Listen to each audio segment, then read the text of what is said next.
Today's book is titled It's the Great Pumpkin, Charlie Brown by Charles M. Schulz.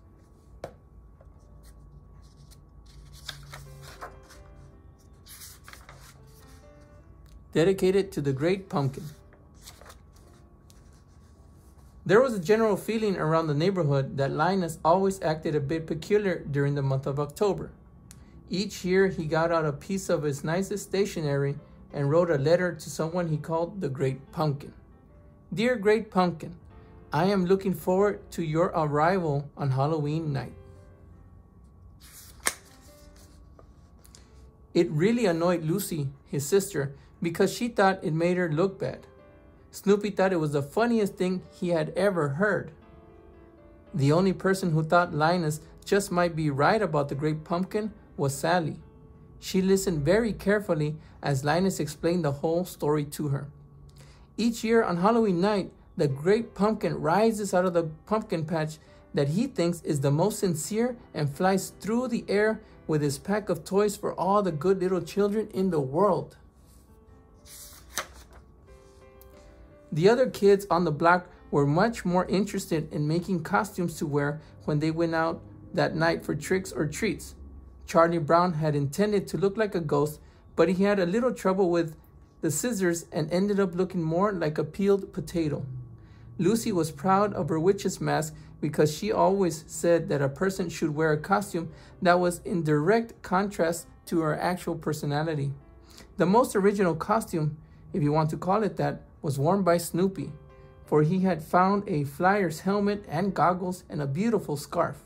He looked exactly like a World War I flying ace. Now Linus had convinced Sally that going out for tricks or treats not only was a waste of time, but was downright wrong, for he maintained that the only way to celebrate Halloween was to sit in a pumpkin patch and wait for the arrival of the Great Pumpkin. He told Sally that a person had to be very sincere in waiting and never say, if the Great Pumpkin comes, but always when the Great Pumpkin comes. One little slip like that, declared Linus, can cause the Great Pumpkin to pass you by.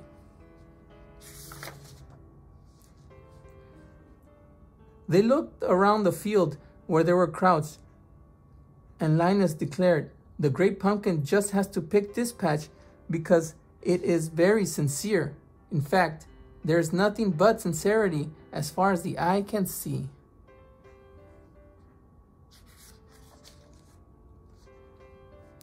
Lucy, Charlie Brown, and their friends had just finished knocking at the door of a house asking for tricks or treats. Lucy had asked for an extra apple. For my stupid brother who can't come along because he is sitting in the pumpkin patch waiting for the Great Pumpkin. Each looked into the bag he was carrying with him. After the others had said they had found things like cookies, candy, gum, and apples, Charlie Brown said, all I got was a rock. No one noticed that Snoopy was missing.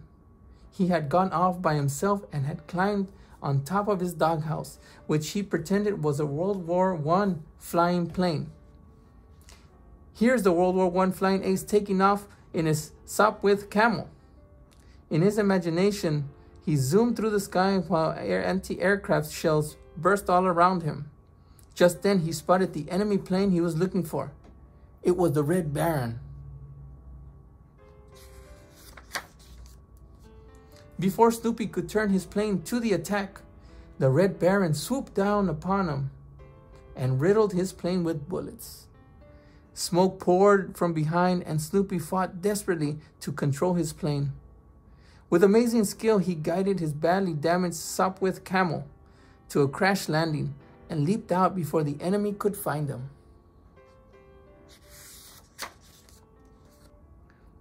Now he had to make his way back across no man's land to the aerodrome.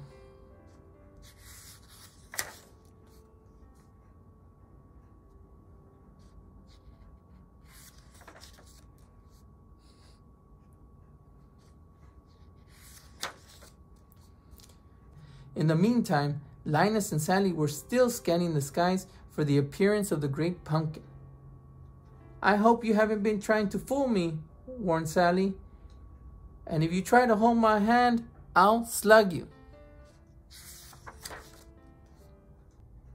Listen, cried Linus. I hear something.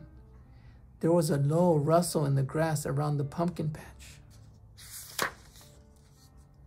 Suddenly, a strange silhouette appeared before their eyes. It's the great pumpkin, cried Linus. He's rising out of the pumpkin patch. He toppled over backward in a faint. I've been robbed, shrieked Sally. I waited all night in a pumpkin patch and all I saw was a stupid beagle. She grabbed Linus by the front of his shirt and shook him until his eyes rattled. I believed in you. I missed tricks or treats to sit in this pumpkin patch. You owe me restitution.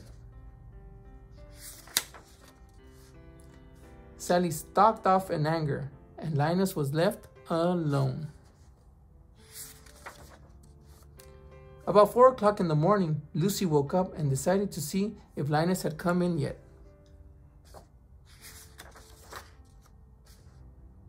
His bed was empty.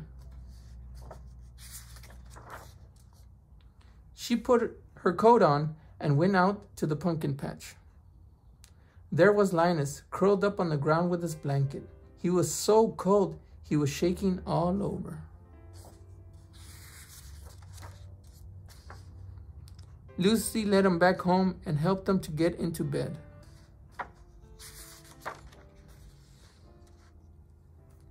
The next morning, Charlie Brown and Linus were leaning on a wall, staring into space.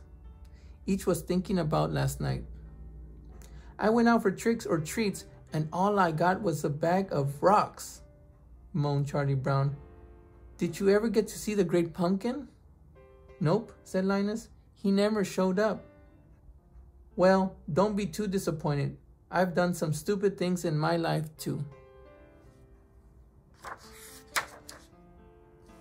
Stupid, shrieked Linus. What do you mean, stupid? Just wait until next year.